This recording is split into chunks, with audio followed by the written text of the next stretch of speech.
Hello, I'm the Miami Autism Dad, Victor Antunes, inclusive my realtor, and this is the Autism Podcast at Miami's Community Newspapers. Today, we're switching gears a little bit. We're going to be talking about Prader-Willi syndrome. It's a rare genetic disorder that affects, they say, between 10 and 30,000 out of one, but actually the numbers I think are quite smaller than that. And our guest today is Alegna Cambra Martel, Executive Director of the Supreme Twins Foundation, and she will talk more about how rare this genetic disorder is. Now, Alegna, before we start, I've got an opening I want to say to kind of frame the conversation, okay? Sure. All right. So most people have never heard of Prader-Willi syndrome, but for the families living it, this diagnosis reshapes everyday life in ways most people never see. Food isn't just food. It becomes something that has to be planned, secured, and monitored. Kitchens get locked. Routines become essential. Independence is something you assume. Isn't something you assume. It's something you build carefully, step by step over years. If we want to talk about independence, long-term stability, and what real support looks like, we need to understand this condition clearly. Alegna, welcome to the show. Thank you for having me. You're welcome. Tell a little bit about your background and how you got involved with the Supreme Twins Foundation. Well, first of all, I used to be a VA specialist. Well, I am. I'm just not doing it anymore.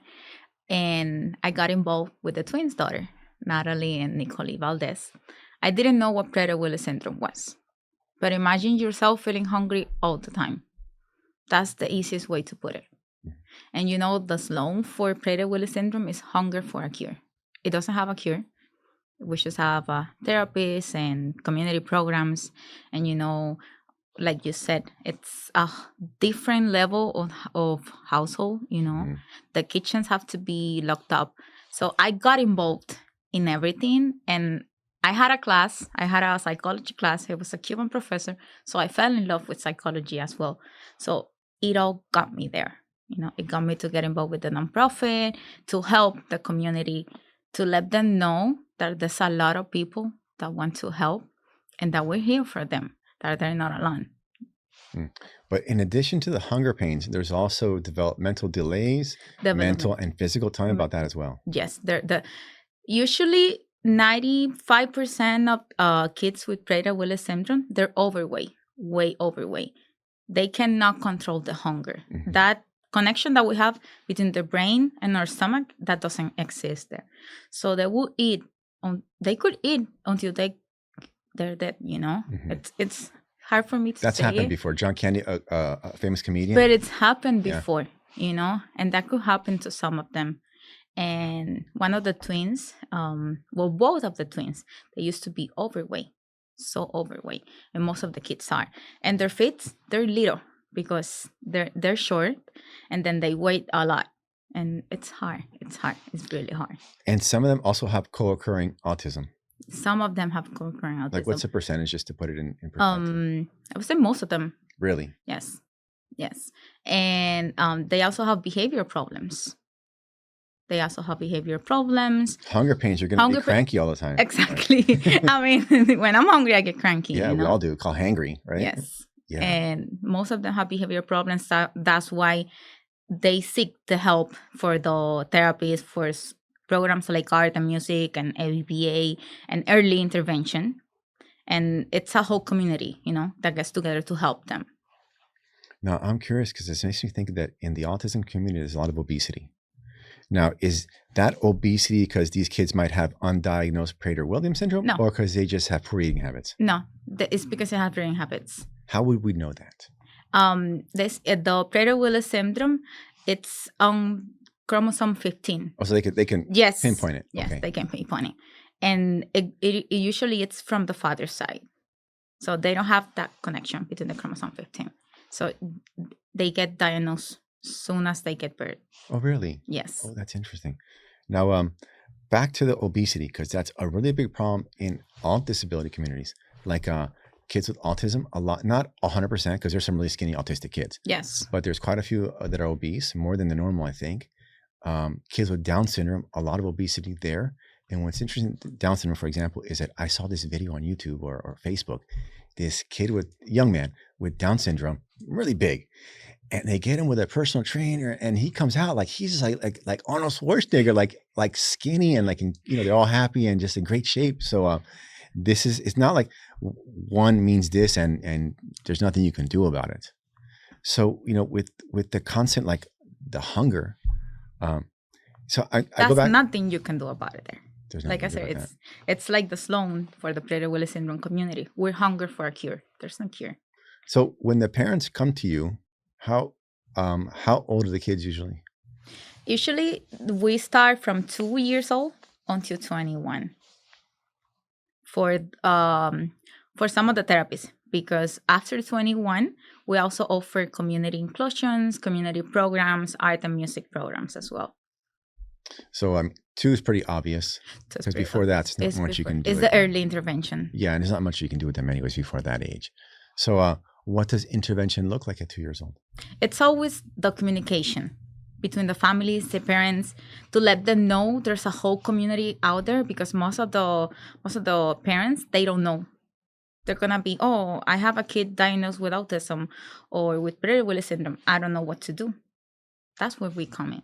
Mm-hmm. No, you don't know, but you have us, and we help you. We guide you through the steps that you need to take. And the earlier you start, the better outcomes it will get.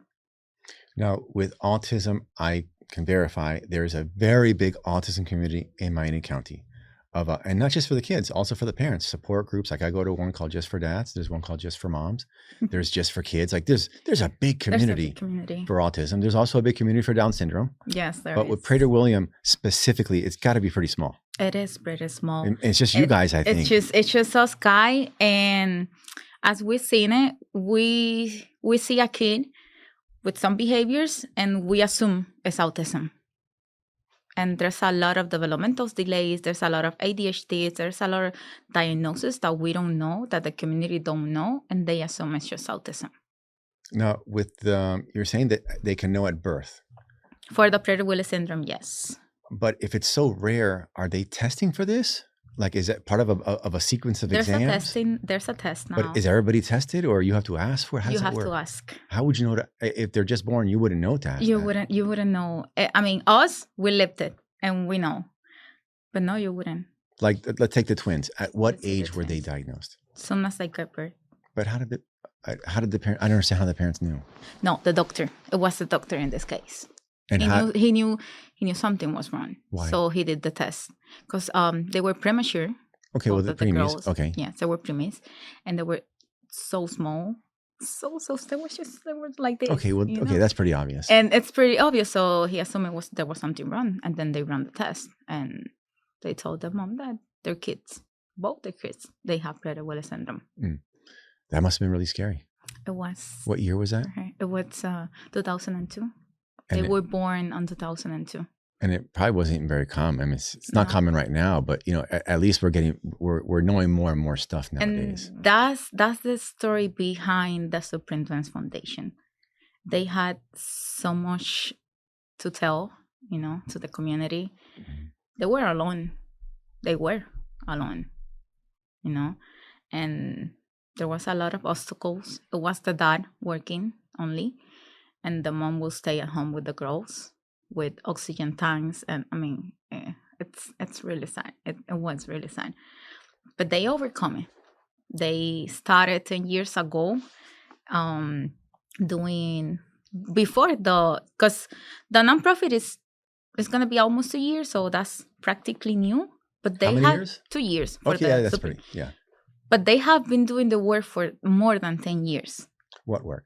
The community work. Okay. And what is that? They have been doing helping families with autism, with ADHD. They have helped more than 10,000 families. Really? That's amazing. Yes.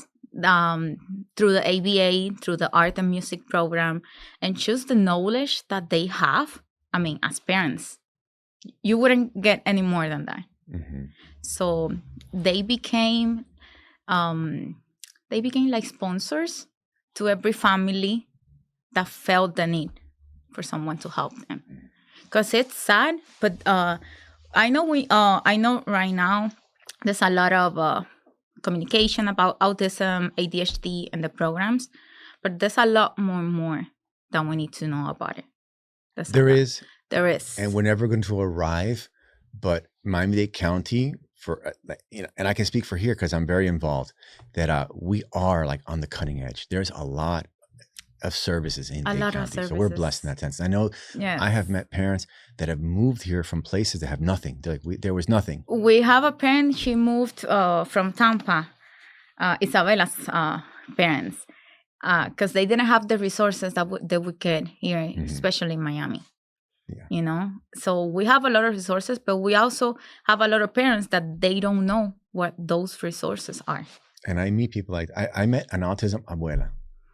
And I started talking to her about different services, and she didn't know what I was talking about. And I'm thinking to myself, like, how can you be, like you've been in Miami for like 40 or 50 years, maybe your whole life. I don't know if she was an immigrant or she had been born here, but a long time.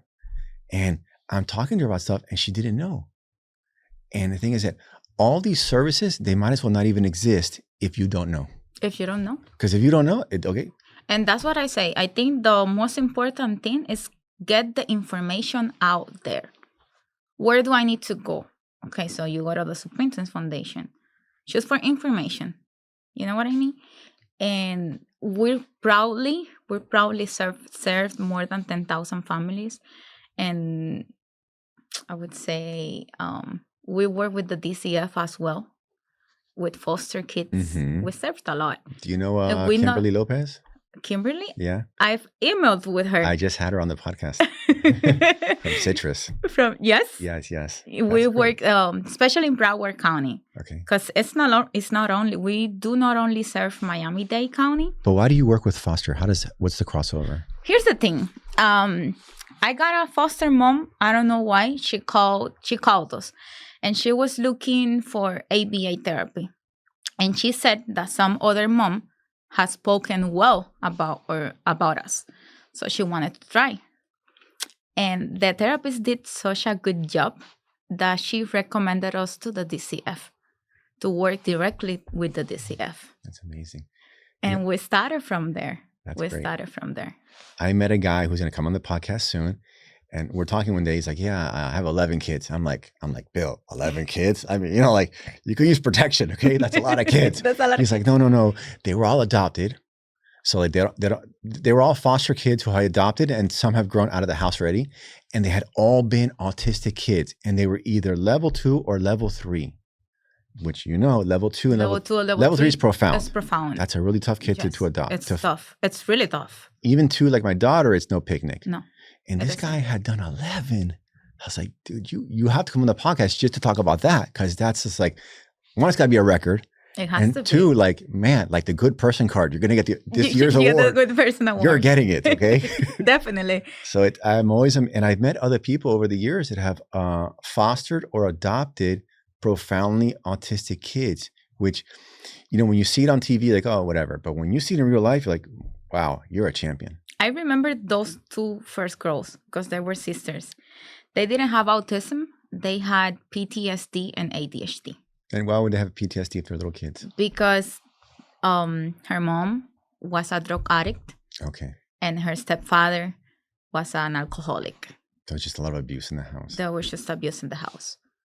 Yeah. And I think that a lot of people, when we talk about PTSD, they think of soldiers coming back from Iraq or Afghanistan, which is legitimate. It's legitimate. But they're not the only ones. No. PTSD is post-traumatic stress disorder, and anybody can have trauma. I had PTSD. Why? Because when I was in Cuba, my mom, the classes in Cuba are different than here. So you will get between 60 and 100 for a test, right? So my mom wouldn't let me get to the house with a 99. She would always tell me that I needed to get 100. So when I started doing classes here, it was different. And very different. Very different. And I remember this one class, I got a C in high school. And I was shaking. I was like, how can I tell my mom that People have committed suicide over this? Yeah. I had PTSD because of that. I mean, I passed through it. I lived through it. Okay. But I have PTSD. So it's all kind of different PTSD. I well remember that. Okay. I remember one time I got a 95 and I was like, oh, look, mommy, I got a 95. And she was like, that's not a good puntage. I was like, no, that's 95. And she said, no, you need 100. She made me go back to school and retake the test. Well, in a way, you're blessed because it makes sure you went to college. She made sure, something good came out of it. Okay. Now, I want to go back to the kids when they're born, because an autistic kid when they're born, you don't know. No, you don't know. You can't test for that. You can test. Prader-William, are all Prader-Willi kids, are they born all little preemies, like, or can they be born normal size? No. They're most about the born little preemies. Okay. Yes. And is the Prader-Willi the cause of the preemie, or is the preemie the cause of the Prader-Willi? It's the Prader-Willi that causes the preemie. Yeah. Yes. And because remember, it's that chromosome 15, that connection, you see the connection right here that we have, like this, they have it like this.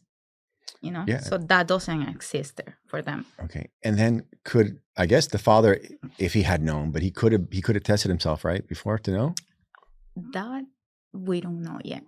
Okay, because you said it comes from that side. We don't know yet. Yes. But you wouldn't even think to test yourself. It's so rare. That's right. You wouldn't even think to test it yourself. Yeah, because I'll tell you, like, before, I forget how I found you guys, because I'm always doing research on autism and disability. So that's how I found you guys.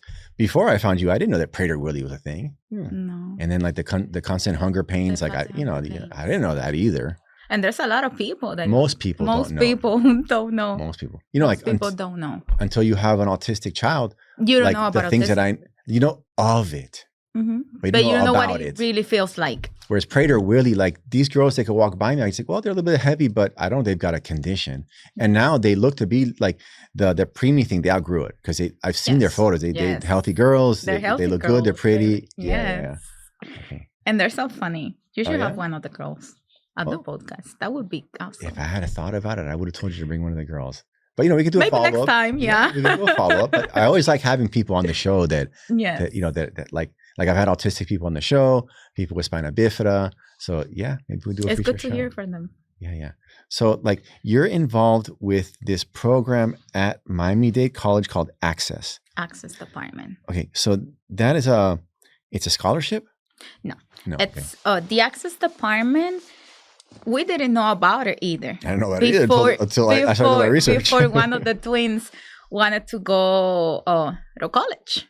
So we started investigating, and one of the moms that had a kid that was going to Miami-Dade College through the Access Department, she called the twins' mom, and she was like, oh, but you don't know about the Access Department of Miami-Dade College? I was like, no, we don't know.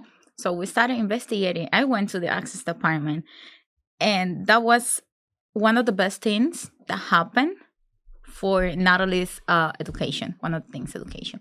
The Access Department, it's you would say you take regular classes, right? But if you have a disability, any disability, okay, autism, ADHD, developmental delay, Prader-Willi syndrome, you just need extra help. And you get accommodations. You get accommodations through the Access Department. You get your own counselor. He guides you or she guides you through the whole process, through the whole system. They help you choose and pick the AA that you want to do, the bachelor. I mean, they're amazing people. How long has the Access program been like a thing? Oh, it's been there for years. We just didn't know about it. Really? That's amazing. And I don't know that it was Miami-Dade. Let's assume that it wasn't Miami-Dade. I had a high-functioning autistic young lady on the show, and she had to go to the administration on a professor who wouldn't accommodate her because, she was blind in one eye, deaf. Like she needed accommodations. She definitely needed accommodations. And he wouldn't help her. It was like, this is how you're going to do it. And she had to go to the dean, and then they did help her because by law you have to. But it's always better when there's a program. That's where the Access Department. You go there faster. Yes. And they give you like a document form that you give all your professors. That they can't argue with that. And they can argue with that. They even have a testing room where you can go and take the test for the classes in the room. You can have a reader. You can have a writer. I mean, there's a lot of help. And it's in Miami-Dade, all campuses. All campuses have an Access Department. Now, I think I saw on your website that the Access program creates like a bridge between high school and college. Tell me about that. Because it helps you. You know how hard it is for a regular high school kid to go into college. Imagine for a kid with a disability. Yeah. It's even harder, So they help you because, like I told you before, they guide you through the whole process. They even help you with the financial aid. They even help you with that. What financial aid? With the financial aid applications, because most of one of the things that most special needs families have in common, and it's that since they don't know the resources, they don't know that they get financial aids and grants to pay for school. Just for those kids. Yeah, they get for special needs kids. They can get special financial aids because they're doing a regular AA. You know, they're doing school. Yeah. With a little bit of help. Right. Accommodations, right. Okay. Now, you also work with Goodwill? Yes. Tell me about that. Goodwill has a program where they... What's it called? To be honest, I don't. And I've seen it on their website. I've seen it. I've seen it on the website. Trick question. It's a trick question. I just call it the Goodwill because it's Goodwill. Okay. Yeah. And where they give a job to special jobs or jobs training? Jobs. Oh, jobs. They give jobs At Goodwill or in the community? At Goodwill. But that's going to be a very limited pool of jobs, right? That's why we're working together because we want to create a lot of more jobs about it. You know? Okay. One of the things that I see a lot on the podcast is work for these adults. Yes. For instance, I had on Camila Rocha from Easter Seals, and they have an adult training program. And I asked her, how many autistic adults are unemployed? 95%. 95%. That's almost 100%. Almost Okay. That's where we want to come in. What I asked was, okay, you have unemployed and employable. Unemployed. Exactly. The ones that are unemployed, how many are employable? Could get a job? 95%. If you get them young enough with job training. Yes. But then another problem, like I've talked to people at the WOW Center. I'm sure you've heard of WOW. Yes, I've heard of WOW Center. That they can get the kids, their students, these unpaid internships. And the people will love them, give them great, job recommendations, but they won't give them a real job. Real paid job. So there's a disconnect.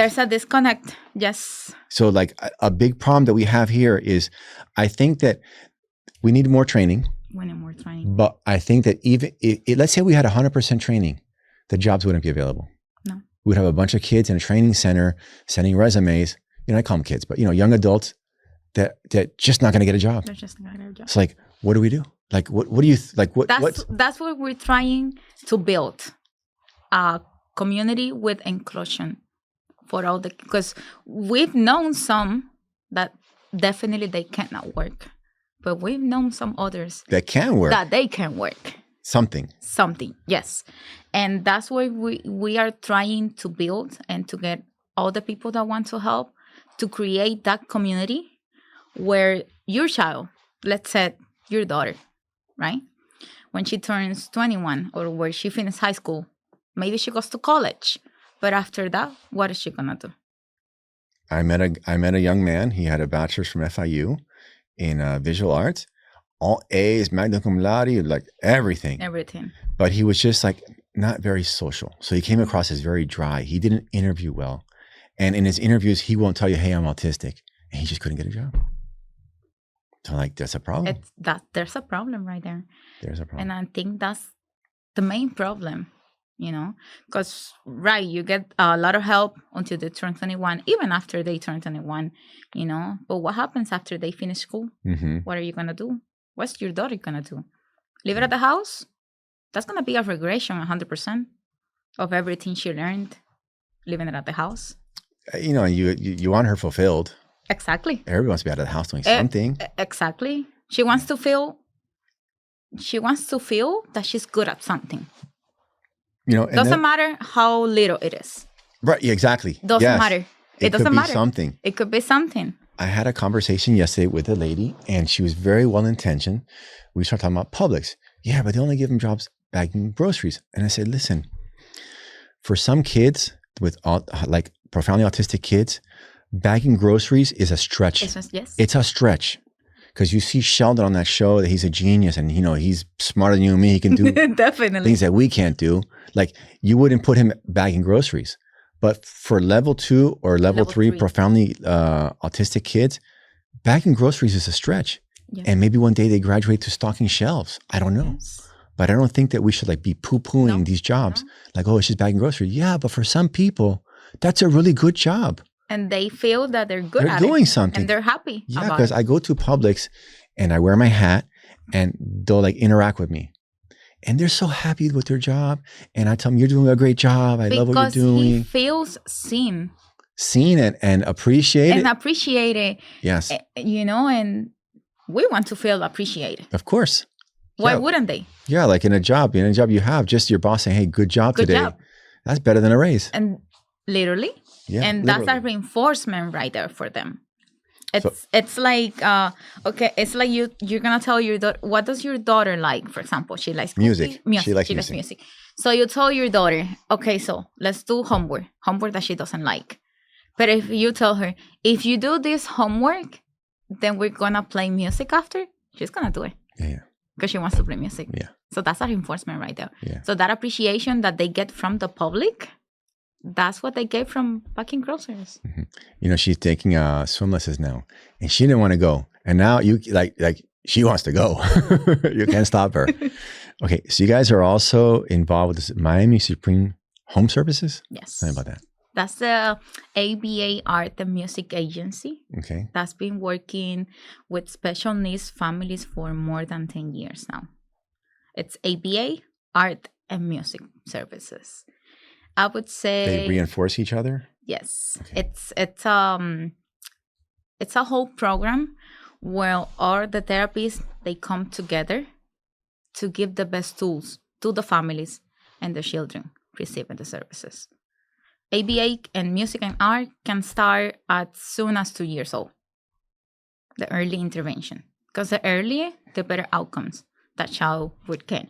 It's like anybody, like Anybody. us. Us. If we start taking grade school at 10 years old instead of 5, this would be a big difference. It's going to be a big difference. It's going to be a 5 years gap. Yeah, so there's no difference with There's these no difference. with them. neurodivergent kids. And art and music, they teach you to express yourself in ways that you wouldn't know how to. Some autistic kids are nonverbal. Some kids with ADHD, they lack the communication to tell you, hey, this is what's going on. But through the art and music program, they can express themselves in ways that you wouldn't imagine. We had this kid, nonverbal autistic kid. He was pretty bad, He wouldn't talk, he wouldn't look at you, he wouldn't have that connection, And he started receiving art and music services. There was this time where he talked through the music, through the art. So that's different ways, and you can see the smiles on the parents. I think that's one of the most realistic way to put it. When you see your child that wouldn't talk before, and you see how he expresses himself after, that's the most beautiful thing you could see. I also had Isabella, that was the one that moved from Tampa. She wouldn't speak either. So she was receiving music services, and the therapist called me, come see. And she was like, oh, see, that's something you see it. That's something, And that's funny because you use that term nonverbal, and I used to use it also with my daughter. And when people hear nonverbal, they think that the child's a mute, like they don't say anything. No, it's not. Well, here's the thing. I was talking to my friend, Dr. Michael Alessandri, who people that are watching will know who he is. And he used the term non-speaking. And I was like, and then I thought, but my daughter, she is verbal. Like she'll use some words, very little. She speaks, but she don't want to speak to you. So I thought, you know what? I'm going to start calling my daughter non-conversational. Oh, I like that. Right? Yeah. Because words come out, but she won't really have a conversation with you. That's right. So like if you say nonverbal, people just think they don't say anything, but they do say They some do stuff. say something, yes. Non-speaking, she does speak, just not to you. So I thought non-conversational. Non-conversational. Yeah, so I now, like that. Yeah, I like that term. Because you don't have to explain that one. You're like, oh, okay, so they're saying something, just not conversing. Not conversing. So now with my daughter, I call her level 2 non-conversational. I like that. Yeah, because really like it always kind of like when I would say nonverbal, like when I would say about my daughter, it was like, but yeah, it wasn't the truth. It sounds strong. Yeah, it wasn't the exact truth. Now I say non-conversational. Non-conversation. I like that. Yeah. So you always learn something. Yeah, you learn something new. Yeah. So one of the girls, one of the twins, or maybe both, they performed on stage. Both. And that was like a big, like a metamorphosis moment for them. Yes. Tell me about that. Okay. So it's not only them. we do a music and art show every year. Where Oh, really? What month? I mean, I got to put it in my calendar. Last time was September. Is it always September? It's most between September and October, November, those 3 months. And what do you call it? We'll definitely invite you. Well, you know what? Maybe they come back before that, and I have one of the twins on, and we can do a show about it and promote it some. Yes. And what is it called? Entre Notas y Pinceles. So it's only in Spanish. Yes. But you know what? I wouldn't know how to translate that. But entre notas would be between notes. Between those and y pinceles. What's pinceles? Pinceles is... Pencils. No. No. How do you say pinceles? Brushes. Okay, so between notes and brushes. Yeah, it sounds way better in Spanish. So you know what? Let's talk about the parents because they are Cuban immigrants. Most of them are immigrants. No, but they're Cuban immigrants. Okay. Yes. And do they speak English? No. Which is interesting because they came here and they have started a foundation which has been super successful. Yes. And it might be just a Miami thing because I don't know if you could do a Spanish-only foundation, let's say in Tampa even. Exactly. So, but I'm just amazed that these Cuban immigrants came here and they started this wonderful foundation and they don't speak Spanish. But the foundation, you guys do offer services in English. We do. Yeah, we do. All of our services are in English and Spanish. My father, also immigrant, he told me that the wealthiest, this has been a while, he says back in the day, the wealthiest guy he knew didn't speak a word of English. Because money just came to this guy. But that's one thing, and I think you will understand, it's the love for their daughters, that push them to be better. Are the girls bilingual? Yes, they are. And they went to mainstream school and they speak English. They speak English and everything. Yeah. Right. My parents speak English, but they've been here a long time. Right. Okay. So back to the art. Tell me about like this metamorphosis that you saw in the twins. Oh my God. Imagine, and like I told you, it was not only the twins. It was like 200 kids. Oh, wow. Yeah. That's a big production. That's like I was telling you. Where'd you do it? The Day County Auditorium? We did it in the Trail Theater. In the Trail Theater. Trail, where is Trail that? Theater. Teatro Trail in A Street. A Street. A Street.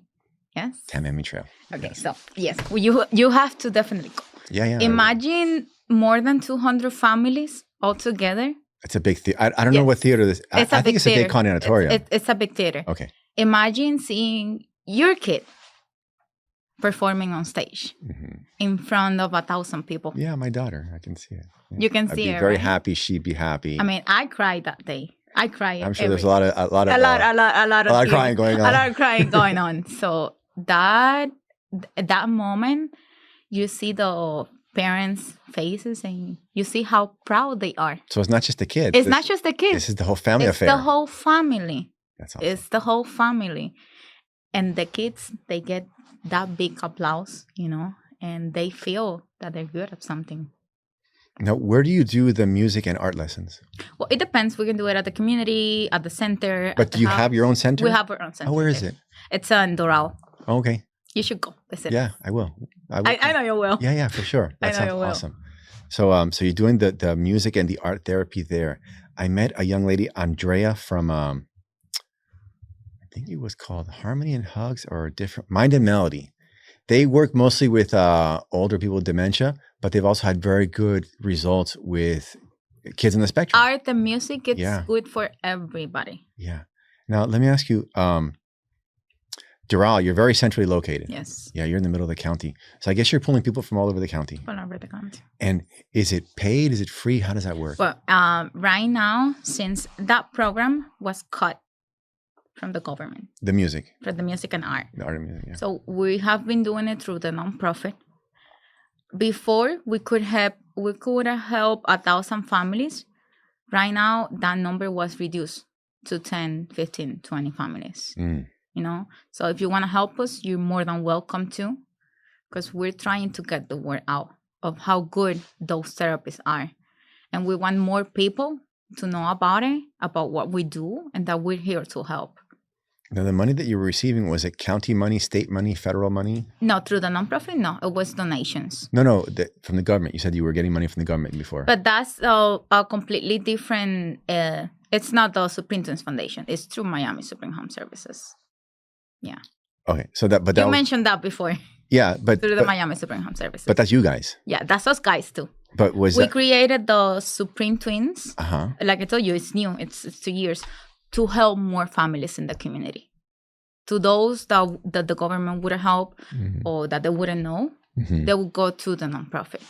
We will help them through the nonprofit and to get the word out that there's a lot of resources and there's a lot of community. There's a lot of people that we're here to help.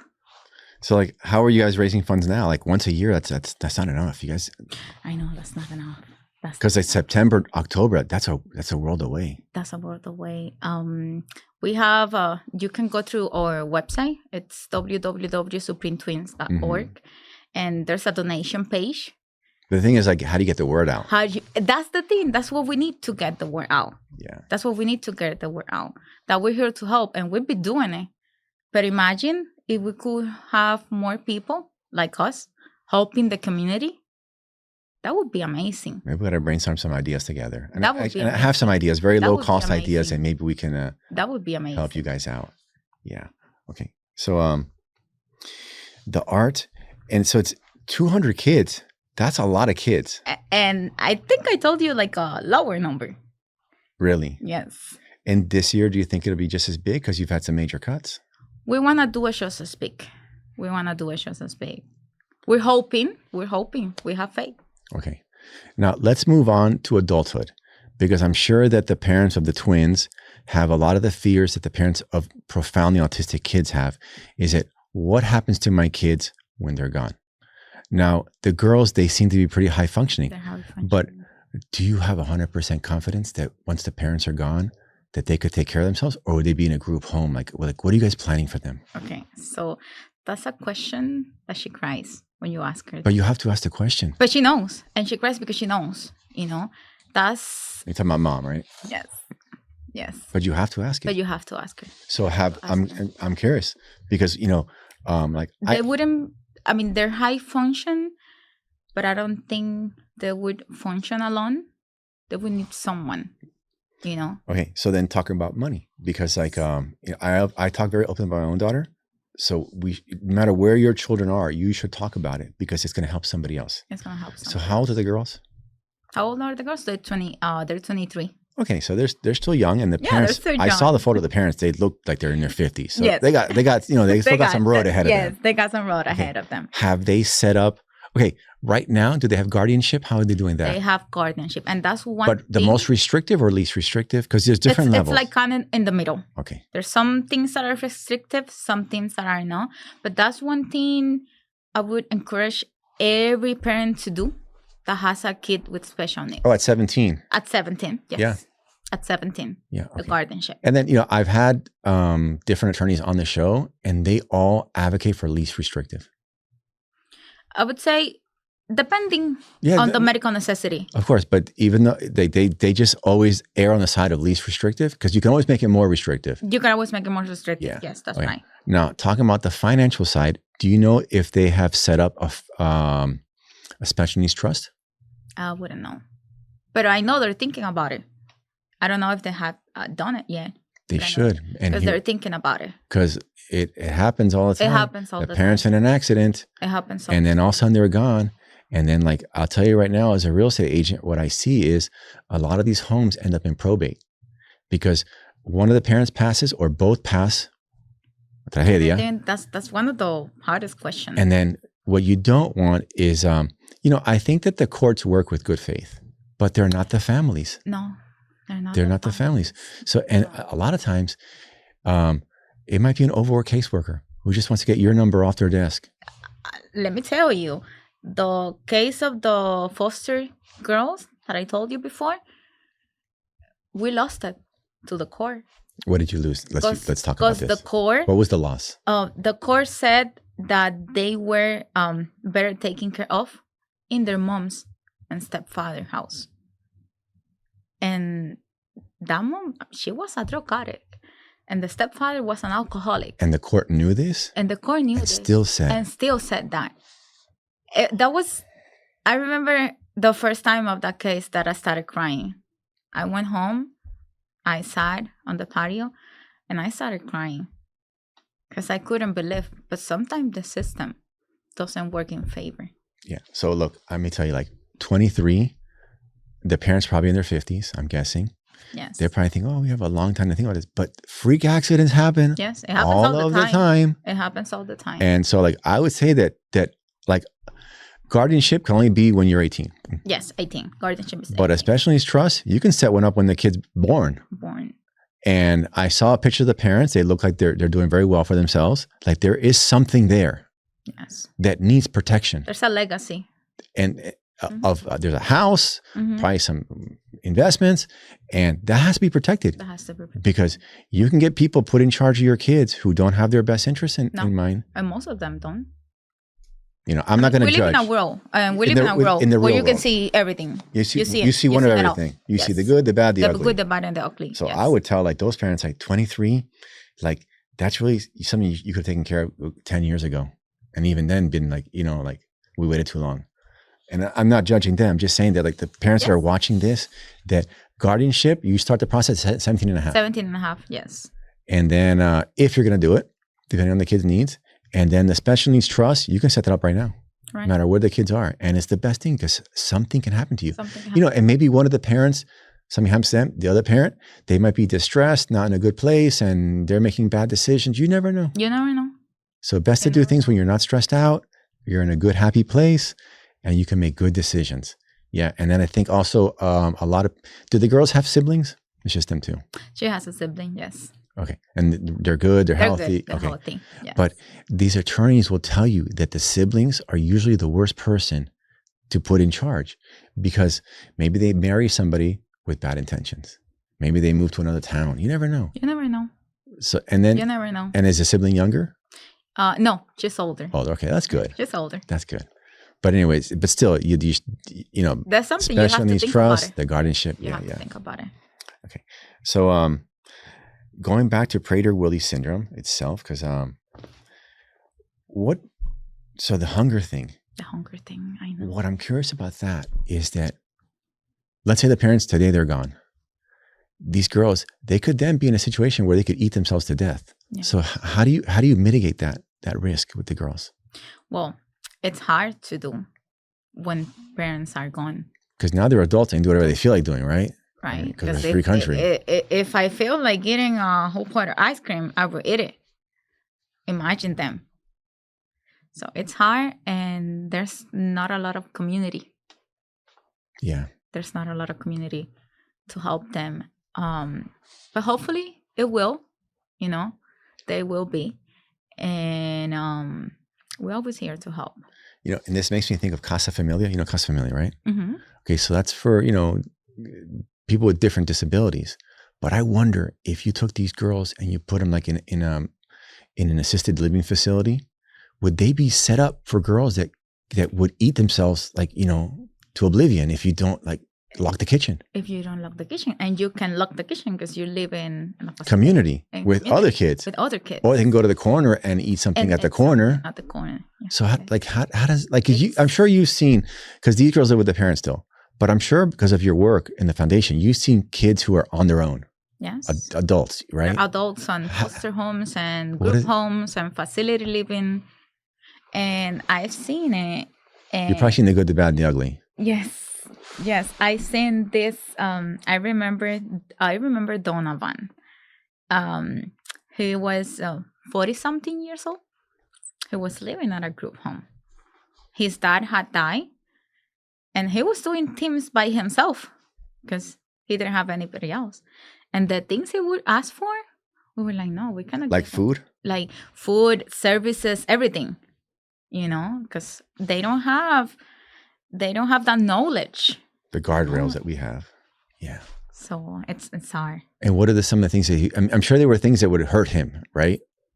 He was a little bit aggressive, and he would always ask for a female therapist. So we knew that we couldn't send a female therapist. We sent one at the beginning before we knew. And she got scared because he was really aggressive with the female. And alone at home? And alone at the group home. He was at the group home. But still. That's scary. Yeah. But still, you're alone. It's a grown man. It's a grown man. It's a grown man. It's a grown man. So we've seen it all. Like a year or a year and a half ago, this autistic young man, 17, he attacked a teacher. He was 6'5", 300 pounds. That is a mountain. It is.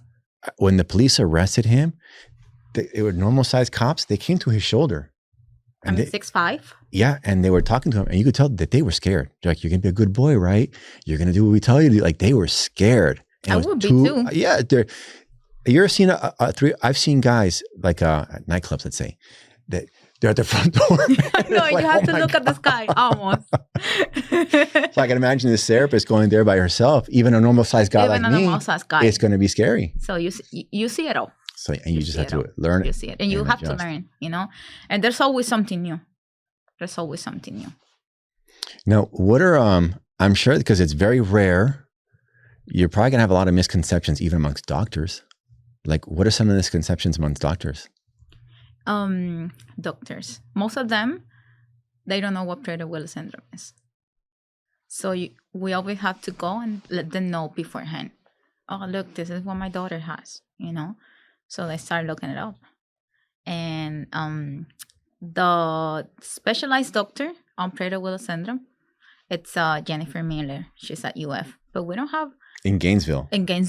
We don't have a specialized doctor here in Miami. Probably never will. It never will. Because the economics aren't there. Exactly. So it's hard when we go to the doctor and they don't know what the girls have. But the mom knows, the dad knows. So we give the doctor a lecture, Yeah, of course. On what the disorder looks like, what it is to live with Prader-Willi syndrome, what it is to be hungry all your life. And we're getting the word now. We're getting it out. Do you think that they'll ever, because you're saying the chromosome doesn't connect, are the doctors hopeful that one day there'll be a fix for this? Not right now. No. It's like we're hungry for a cure and there's no cure. Yeah. There's just the therapists and the family and the community involved them, They get better. No, they do. But with a lot of help. Yeah. And we've all been hungry for whatever reason. Yes, for whatever reason. And to have that 24 hours a day, I can just... You would think it's a normal household. No, it isn't. No, everything's locked down. Everything's locked down. It isn't. And it's locked down now from adults. And imagine you wanting an ice cream, you as a dad, and bribing yourself because if your daughter sees you, she would want an ice cream, and maybe she had it the day before, and you don't want her to have it today because it's too much ice cream. Yeah. Just with a simple scoop of ice cream. I was, I forget, it was a word that got thrown out. I was at an autism dad group last night, and there was one boy who eat like 10 gallons of ice cream at one time, and it causes this thing in you, and he had it, and a lot of ice cream at one time, it kill you. It kill you. Yeah. It kill you. Well, it's the sugar, It's the sugar, the cold, the fat, who knows, the volume. Yeah, I know. And it's like, food makes us happy. Like the universal thing is like, let's break bread together, eat dinner together, or dirt, whatever. The best conversations happen over food. Yes, over food and drinks. Over food and drinks. And then now it's like you're one thing that you can't. And then you think about the food in other way, when you have a daughter or a sister or someone with Prader-Willi syndrome. Well, let me ask you now, because many of these disabilities affect the siblings also. You've talked to the older daughter? Yes. How was it for her growing up in a house where food is always restricted? Did she tell you? Well, it was hard. It was hard, but she was always this helpful person. So for them, their sisters, it was the best thing that could happen to her. So it was love that got it all together, Right. And I think when you love someone and when you feel that for someone, you adapt. We all adapt. Mm-hmm. Yeah. My boy, he's 2 years younger than his sister. He's neurotypical. And it's changing him in ways that you can see, in ways you can't see, in ways you can't predict for the future, but it makes them better. It makes them better. Yeah. And he loves his sister. And I think that he is his sister's only playmate. She's never like played with another child. Like there could be a bunch of kids in the playroom. He only plays with his sister. Because she'll ignore. And you feel the need to protect her.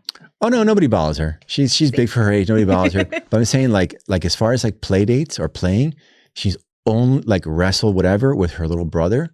she's never had that interaction with anybody else. So I'm very happy So that you see that connection that she has that between brother siblings. to play, because everybody needs to play. Yes, everybody needs to play. Everybody needs to play. Like I'll see my daughter at the playgrounds, and as she gets older, she'll be doing this, looking side to side. Like she knows that something's going on.